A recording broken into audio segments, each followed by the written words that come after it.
back to Morning Joe. We are less than 8 months away from Election Day, and there's real concern that Democrats could lose control of the Senate. In fact, yesterday, there was bipartisan agreement between two of the nation's top political advisors that Democrats are in serious trouble.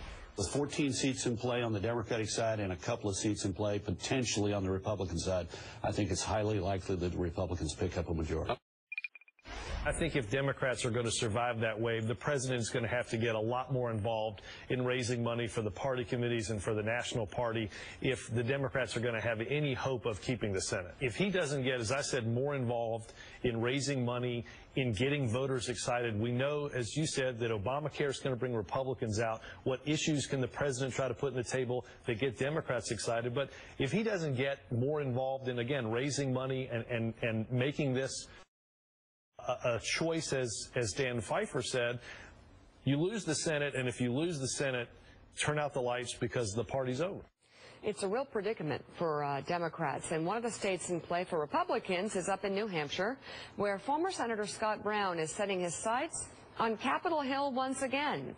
Brown announced his exploratory committee on Friday at the Northeast Republican Leadership Conference in Nashua, and here with us now from Manchester, New Hampshire, Chairman of the New Hampshire Republican State Committee, or I should say Chairwoman, Jennifer Horn. Good to have you on the show, Jennifer, this morning.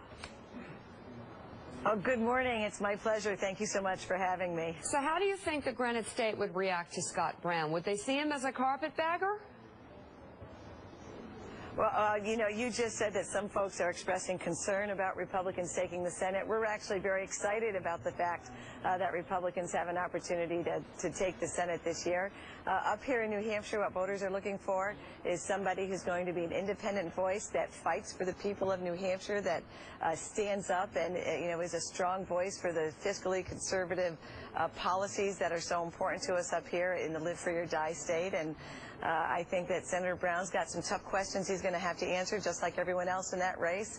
But there's no question that there's a tremendous amount of excitement and energy buzzing around his campaign right now. I heard there was great excitement and enthusiasm at your event over the weekend.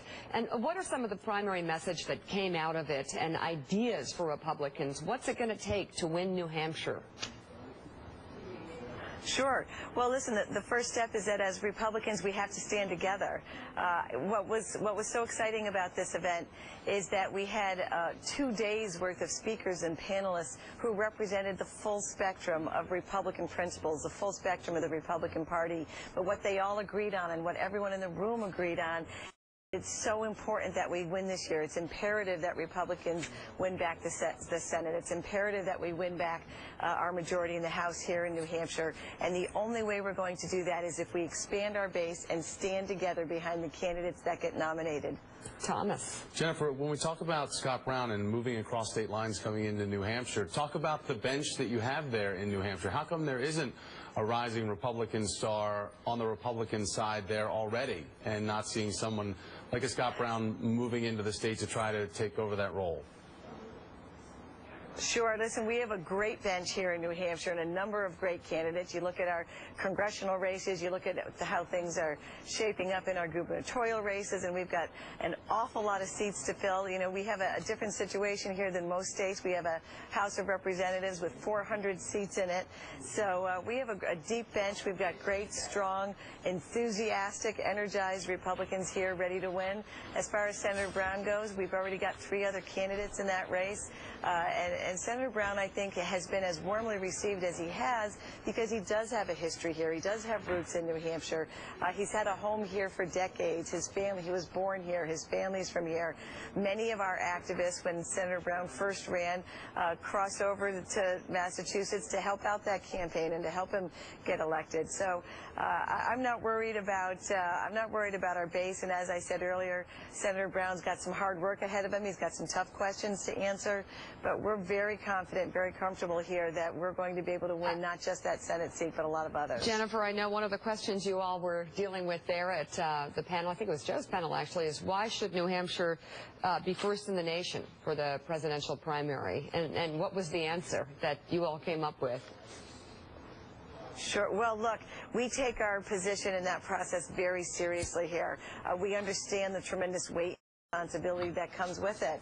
But we're a state where our voters are extremely well informed. We have an unusually high participation rate both on election day and in the process leading up to it.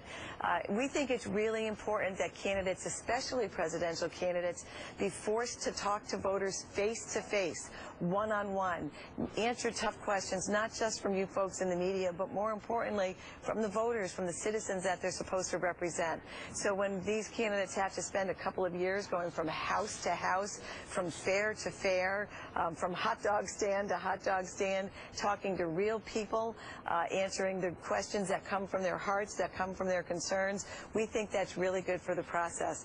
I think the last thing we want in this country are presidential campaigns that are nothing more than national media commercial campaigns. That doesn't serve the process well, and it certainly doesn't serve the people well. I heard it was a very successful weekend. Jennifer, thank you so much for coming on the show today.